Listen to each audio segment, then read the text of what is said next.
22,500 কোটি টাকা হয়েছে, এটা কিছু ব্যাংককে সাপোর্ট দেওয়ার জন্য, কিন্তু এটা একটা হচ্ছে যে আপনার একটা চৌবাচ্চার পানির মতো টাকাটা। হ্যাঁ, একদিক দিয়ে পানি আসছে টাকাটা, আর একদিক দিয়ে ওইটা বেরিয়ে যাচ্ছে, ফলে পানিতে টাকা যেটা আছে মার্কেটে সেটা কিন্তু সমান থাকছে, মানে পানি কিন্তু একই থাকছে। তো সেই জন্য আমরা মনে করছি না যে এটা হবে। এইটা টেকনিক্যালি এটা আসলে কোনো এক্সট্রা মানির সাপ্লাই এখানে করবে না, এটা ওই বিধি মেনেই এই কাজটা করা হয়েছে। তো আপনি ওইটার সাথে এটার মানে যে ব্যাংকগুলো যারা উইক ব্যাংক তাকে সাপোর্ট দেওয়া, কিন্তু এইটার সাথে মুদ্রাস্ফীতিতে এটা যে হিট করবে না, মার্কেটে হিট করবে না। প্রিয় দর্শক, আমি শ্রুতি খান চলে আসছি টক্স বিডি নিউজ এবং আমাদের বাংলাদেশের খবর চ্যানেল থেকে একযুগে খবর প্রচার করার জন্য, এবং আমার পেজেও এই ভিডিওটি আপনারা পাবেন। কথা হচ্ছে, বাংলাদেশে বর্তমান সরকার 22,000 কোটি টাকা ছাপানোর উপরে আমাদের যে বর্তমান অন্তর্বর্তী সরকারের প্রেস সচিব তিনি একটা ব্যাখ্যা দিলেন যে এই টাকাটা তারল্য টাকা পানির মতো চৌবাচ্চার ভিতর দিয়ে যাবে, চৌবাচ্চার ভিতর দিয়ে বের হবে, এটা জনগণের কোনো প্রকার ক্ষতি হবে না। এবং বর্তমান যে বাজারে মানুষ যেটা আমরা যেটা অর্থনীতিবিদরা যেটা বলেন যে টাকা ছাপালে বাংলাদেশে না পৃথিবীর যে কোনো জায়গায় অতিরিক্ত টাকা ছাপানো হলে সেখানে মূল্যস্ফীতি হয়, দ্রব্যমূল্যের মূল্যস্ফীতি হয় এবং দ্রব্যমূল্যের দাম বেড়ে যায়, টাকার মান কমে যায়। তো সেই জায়গায় বলেছেন কোনো প্রকার কোনো ক্ষতি হবে না। কিন্তু আমরা বাস্তবতা দেখতে পাচ্ছি, গ্রাহকরা ব্যাংকে যাওয়ার পর ওনারা যেই অজুহাত দেখে টাকাটা ছাপিয়েছেন যে টাকাগুলো ব্যাংকে দেওয়া হবে, কিন্তু ব্যাংকের যারা গ্রাহক তারা বলতেছেন ভিন্ন কথা। আপনারাই তাদের ভিডিওটা শুনবেন, শোনার পর আপনারা বিবেচনা করবেন।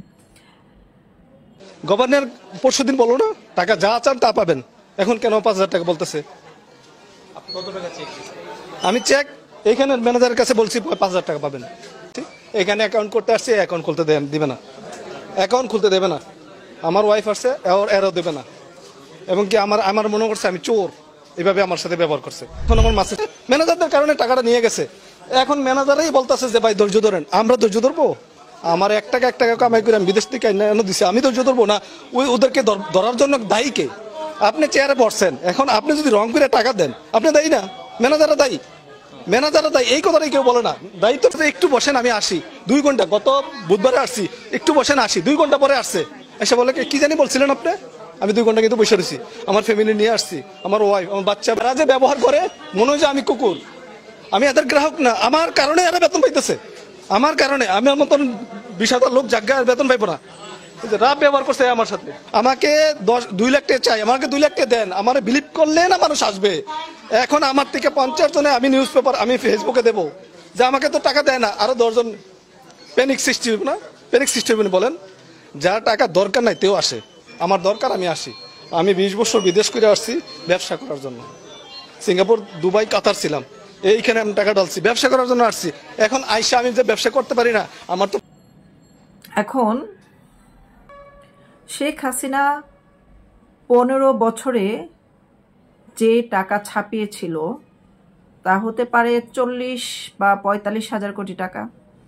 সেই টাকার জন্য মানে অনেকে বলে যে 46,000 কোটি টাকা, তো 46,000 কোটি টাকা বিগত 15 বছরে ছাপানো হয়েছিল, যেটার জন্য শেখ হাসিনার বিরুদ্ধে এমন গুজব অপপ্রচার করেছে, ঘরে ঘরে ঘরে ঘরে হাতে হাতে মোবাইল যেভাবে পেরেছে সেভাবে অপপ্রচার করেছে যে বাংলাদেশে মূল্যস্ফীতি হবে এবং বাংলাদেশ দেউলিয়া হয়ে গেছে, বাংলাদেশের রিজার্ভ শেষ হয়ে গেছে, সরকার সেটা প্রকাশ করে না, বাংলাদেশ দেউলিয়া হওয়ার পথে। এত পরিমাণ গুজব ছড়িয়েছে। অথচ আজকের যুগান্তর পত্রিকাতে খবর এসেছে যে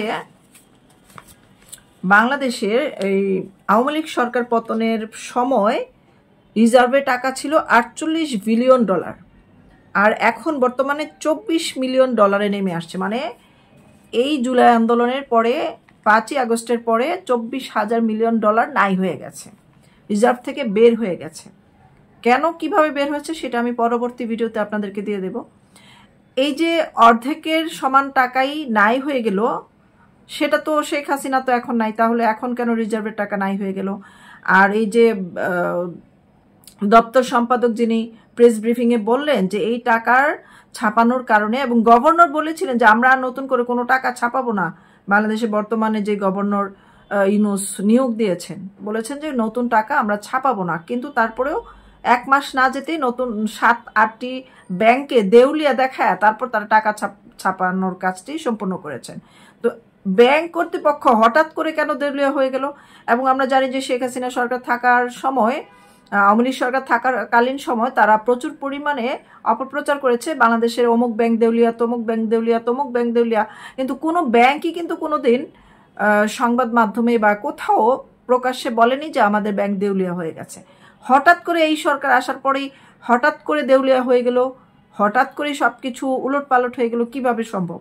তার মানে আগে থেকে তাদের একটা ছক করা ছিল যে এই ব্যাংকগুলো তারা দেউলিয়া দেখাবে এবং নতুন করে টাকা উৎপাদন করবে, সেই টাকাগুলো বাংলাদেশ থেকে বের করে কোথায় নিয়ে যাবে?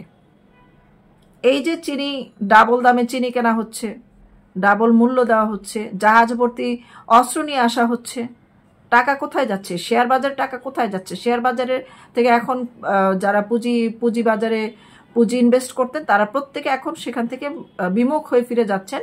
শেয়ার বাজারে এখন আর নতুন করে কেউ ইনভেস্ট করতে চাচ্ছেন না। যারা ইনভেস্ট করেছেন এই ডক্টর ইউনূসের 2-4টা সিস্টার কনসার্ন কোম্পানি ছাড়া আর গ্রামীণ ব্যাংক ছাড়া 4 থেকে 5টা কোম্পানি ছাড়া বাকি সমস্ত কিছু দেউলিয়া হয়ে গেছে। মানে সমস্ত পুঁজিবাজার যেসব বড় বড় কোম্পানিগুলো ছিল পুঁজিবাজারে সবকিছুই এখন দেউলিয়া হয়ে গেছে। তাহলে আমরা যে মূল্যস্ফীতির কথা চিন্তা করেছি সেই মূল্যস্ফীতি নিয়ে একটি খবর প্রচার হয়েছে যে বাংলাদেশে কি পরিমাণ মূল্যস্ফীতি হয়েছে, আপনার চোখ কপালে উঠে যাবে এই খবর শুনলে। খবরটি প্রচার করেছে চ্যানেল আইয়ের অনলাইন একটি পত্রিকা। নিয়ন্ত্রণহীন মূল্যস্ফীতি, খাদ্যে বেড়েছে সবচেয়ে বেশি মূল্যস্ফীতির পরিমাণ 13.80%। ভিন্ন ভিন্ন পত্রিকায় খবরে বলা হচ্ছে 14%-এর উপরে চলে গেছে মূল্যস্ফীতি। তো বর্তমান সরকার আমাদেরকে যে গুজম বাজুম বুঝাচ্ছে যে আমাদেরকে আইওয়াশ করছে, আমাদেরকে ধোকাবাজি করছে, আমাদের বাংলাদেশের মানুষকে শোষণ করে মূল্যস্ফীতি বাড়িয়ে নতুন টাকা ছাপিয়ে পাকিস্তান থেকে দ্বিগুণ দামে খাদ্যদ্রব্য কিনছে, চিনি কিনতেছে, তারপরে হচ্ছে অস্ত্র ভান্ডার কিনতেছে, আমাদের দেশের মানুষ না খেয়ে মরতেছে, সেটার দিকে তাদের কোনো কর্ণপাত নেই। এই চিনি বাংলাদেশে ঢোকার পরে চিনির দাম কত হবে? এখনই তো 100-র উপরে, তো ভবিষ্যতে 200-250 টাকা তো হবেই। দেখেন, নিত্য পণ্যের মূল্যের যে ঊর্ধ্বগতি কোনোভাবেই ঠেকানো যাচ্ছে না। এদিকে আবার ডক্টর ইউনূস বলতেছে আমরা কিন্তু এখনো গরম আছি, ঠান্ডা হই নাই। আরে বাবা, তোরা তো সরকার হওয়ার কোনো যোগ্যতাই নাই, তোদের সরকারের কেরানি হওয়ারও যোগ্যতা নাই ডক্টর ইউনূসের। সে হইতে পারে নোবেল লরিয়েট, সে তো অশান্তির জন্য পুরস্কার পেয়েছে, শান্তির জন্য পায় নাই। তো সে বাংলাদেশের মানে যে শেখ হাসিনার সরকারে বলবো, শেখ হাসিনার কেরানি হওয়ার পিউন হওয়ার যোগ্যতা নাই তার। সে আসছে সরকার হইতে, সে এখন বঙ্গবন্ধু হওয়ার চেষ্টা করছে, নতুন জাতির পিতা।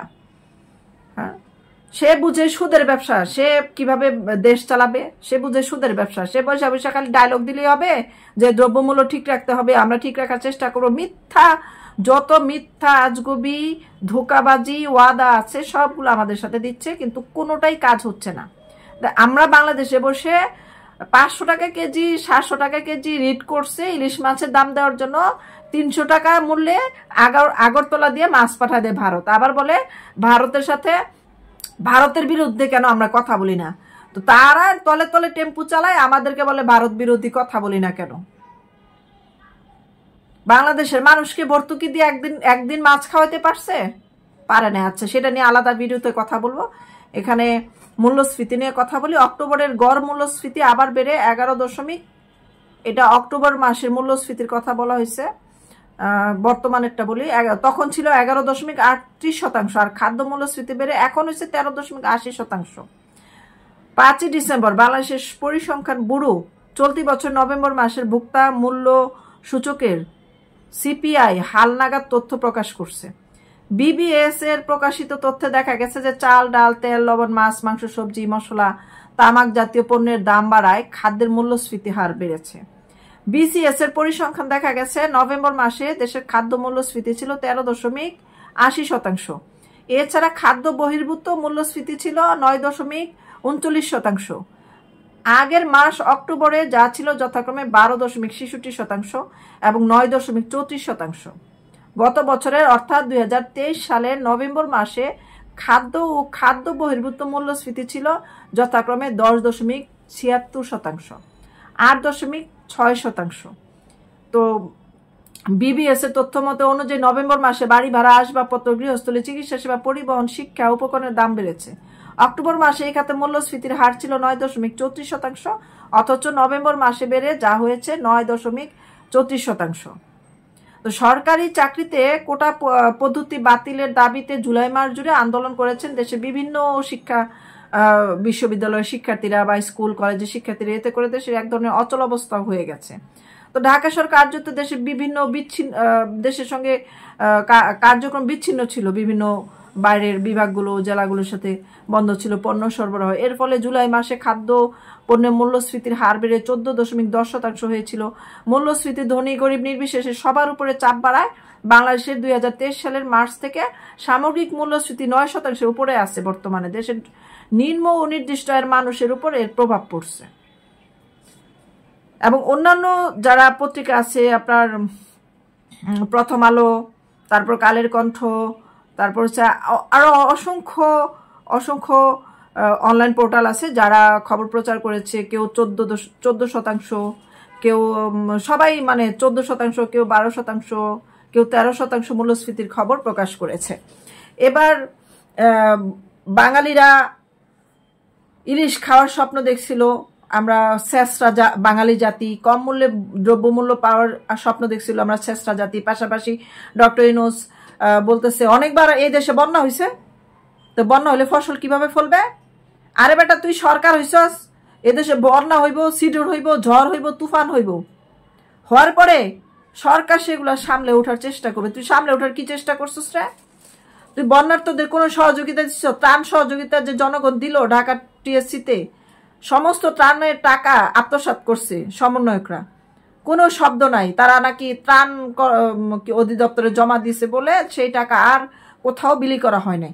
বন্যার্থদের জন্য গুজব প্রচার করলো যে 1000 কোটি টাকা সে অনুদান নিয়েছে বিভিন্ন এনজিও থেকে বন্যার্থদের সহযোগিতা। কোথায় সহযোগিতা করলো? সেটা সুদের ব্যবসায় লাগানো হয়েছে।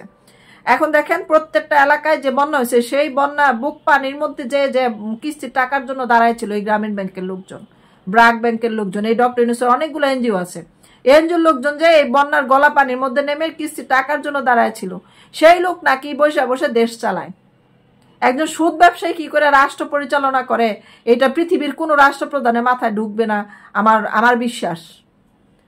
তো সেই লোক বলতেছে বন্যা হয়েছে বা প্রাকৃতিক দুর্যোগের কারণে খাদ্যের দাম বাড়ছে।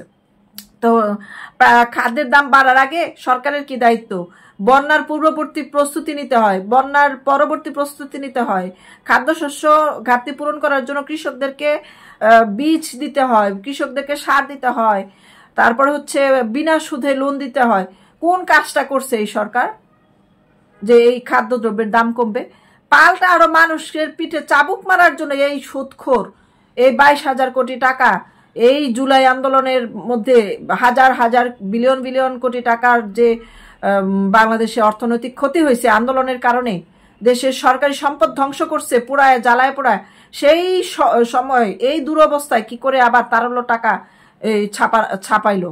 এটা কি কোনো দেশপ্রেমিক, কোনো দেশের ভালো চায়? একটা অন্ধ কানালুলা সেও তো এই কাজ করবে না। ভিডিওটি ভালো লেগে থাকলে শেয়ার করে দিবেন এবং সচেতন হন। এখনই সচেতন হওয়ার সময়, আর পাবেন না সময়, আফসোস করে কুল পাবেন না। দুর্ভিক্ষ কিন্তু অতি নিকটে।